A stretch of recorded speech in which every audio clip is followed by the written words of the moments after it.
नमस्कार। आचरण के साथ मैं हूं टीएन मनीष, हाजिर हूं आज का मुद्दा लेकर। आज बात अहमदाबाद विमान हादसे पर। दरअसल 12 जून 2025 को एयर इंडिया फ्लाइट 171 अहमदाबाद से लंदन के लिए उड़ान भरने के 38 सेकंड्स बाद दुर्घटनाग्रस्त हो गई, जिसमें 260 से अधिक लोगों की मौत हो गई। ये विमान एक मेडिकल कॉलेज के हॉस्टल में जाकर गिरा और सिर्फ एक यात्री विश्वास कुमार रमेश बच पाए। ये भारत की सबसे खतरनाक विमान दुर्घटनाओं में से एक है। इसने पूरे एविएशन उद्योग को हिलाकर रख दिया है। 7 जुलाई 2025 को जारी प्रारंभिक रिपोर्ट के अनुसार टेक ऑफ के तुरंत बाद विमान के दोनों इंजनों का ईंधन नियंत्रण स्विच कट ऑफ पोजीशन में चले गया, जिससे इंजन बंद हो गए और विमान ऊंचाई खोने लगा।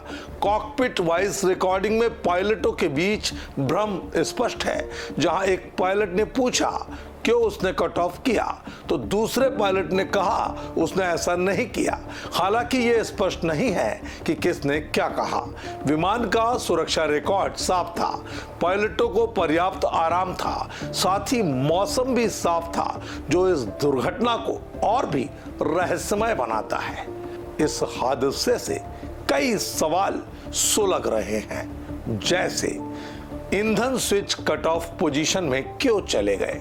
क्या एक मानवीय त्रुटि थी या फिर ये कोई तकनीकी खराबी? 2018 में FAA ने बोइंग 737 के लिए एक बुलेटिन जारी किया था, जिसमें ईंधन स्विच के लॉकिंग फीचर के बारे में चेतावनी दी गई थी।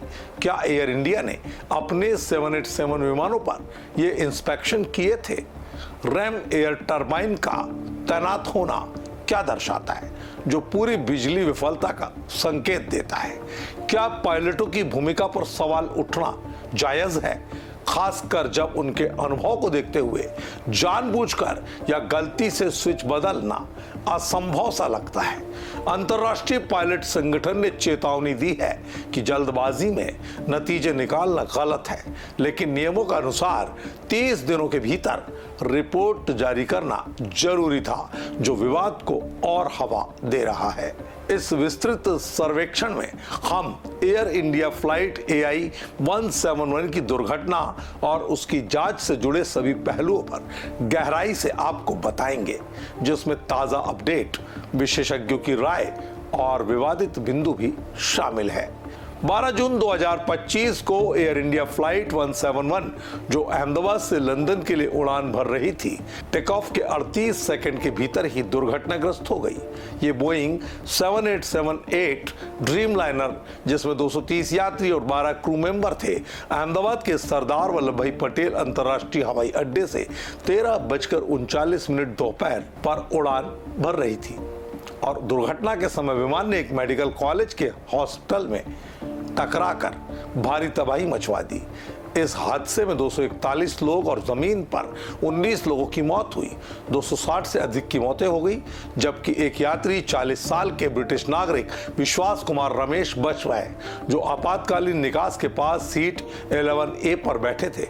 ये दुर्घटना भारत की सबसे खतरनाक विमान दुर्घटनाओं में से एक है और ये बोइंग 787 का पहला घातक हादसा है, जो 2011 से लगातार सेवा में है। 7 जुलाई 2025 को भारत के विमानन दुर्घटना जांच ब्यूरो यानी AAIB द्वारा जारी प्रारंभिक रिपोर्ट में कई अहम तथ्य सामने रखे गए। रिपोर्ट के अनुसार टेक ऑफ के तुरंत बाद दोनों इंजनों के ईंधन नियंत्रण स्विच रन से कट ऑफ पोजीशन में चले गए, जिससे इंजन को ईंधन नहीं मिला और वे बंद हो गए। ये स्विच सामान्यतः उड़ान के दौरान नहीं बदला जाता और इसे बदलने के लिए जानबूझकर प्रयास करना पड़ता है, जो एक सुरक्षा फीचर है जो 1950 के दशक से लागू है। कॉकपिट वॉइस रिकॉर्डिंग में एक पायलट को दूसरे से पूछते हुए सुना जा सकता है क्यों उसने कट ऑफ किया, जिस पर दूसरा पायलट कहता है कि उसने ऐसा नहीं किया। हालांकि ये स्पष्ट नहीं है कि किसने क्या कहा और ये भ्रम जांच को और अधिक कठिन बना रहा है। दुर्घटना के समय एक इंजन फिर से शुरू हो रहा था, जबकि दूसरा इंजन पूरी ताकत नहीं ले पा रहा था, जो विमान को ऊंचाई बनाए रखने से रोक रहा था। रिपोर्ट में यह भी उल्लेख है, विमान का वजन सीमा के भीतर था, कोई खतरनाक सामान इसमें नहीं था, मौसम साफ था, ईंधन सैंपल संतोषजनक थे, साथ ही कोई महत्वपूर्ण पक्षी गतिविधि भी नहीं थी। पायलटों को पर्याप्त आराम था और उन्होंने श्वास विश्लेषक टेस्ट पास किया था, जो उनकी फिटनेस का परिचायक है। जांच अभी भी जारी है और विमान के ब्लैक बॉक्स और इंजनों का विश्लेषण किया जा रहा है। लिमिटेड ईंधन सैंपल एपीयू फिल्टर और बाय विंग वाल्व से लिए गए हैं, जिनका परीक्षण जारी है। Forward enhanced airborne flight recorder का डेटा भी विश्लेषण के अधीन है। यूके के एयर एक्सीडेंट्स इन्वेस्टिगेशन ब्रांच और एफएए ने भी भारत की जांच में तकनीकी सहायता प्रदान की है। हाल के सिमुलेशन में एयर इंडिया के पायलटों ने दुर्घटना की परिस्थितियों को दोहराया, जिसमें लैंडिंग गियर और विंग फ्लैप्स की स्थिति को शामिल किया गया, लेकिन ये स्पष्ट नहीं हुआ कि ये अकेले दुर्घटना का कारण नहीं हो सकते, जो तकनीकी खराबी की ओर तगड़ा इशारा करता है। एविएशन विशेषज्ञों का मानना है यह हादसा मानवीय त्रुटि या तकनीकी खराबी दोनों में से हो सकता है। एक पूर्व पायलट ने कहा, यदि एक लैच फेलियर से दोनों इंजन बंद हो सकते हैं तो इसकी जड़ को समझना बेहद जरूरी है। हालांकि पायलटों के अनुभव और रिकॉर्ड को देखते हुए जानबूझकर या गलती से ईंधन स्विच को कट ऑफ करना असंभव सी बात है। अंतर्राष्ट्रीय पायलट संगठन ने चेतावनी दी है कि जांच के दौरान जल्दबाजी में नतीजे निकालना गलत है, लेकिन नियमों के अनुसार 30 दिनों के भीतर रिपोर्ट जारी करना जरूरी था, जो विवाद को और गहरा रहा है। कई परिवारों और विशेषज्ञों ने प्रारंभिक रिपोर्ट को अस्पष्ट माना है और वे अधिक स्पष्टता की मांग कर रहे हैं। इस हादसे ने एयर इंडिया और बोइंग दोनों को कटघरे में खड़ा कर दिया है। जांच जारी है। हमें उम्मीद है कि जल्द ही सच्चाई सामने आएगी।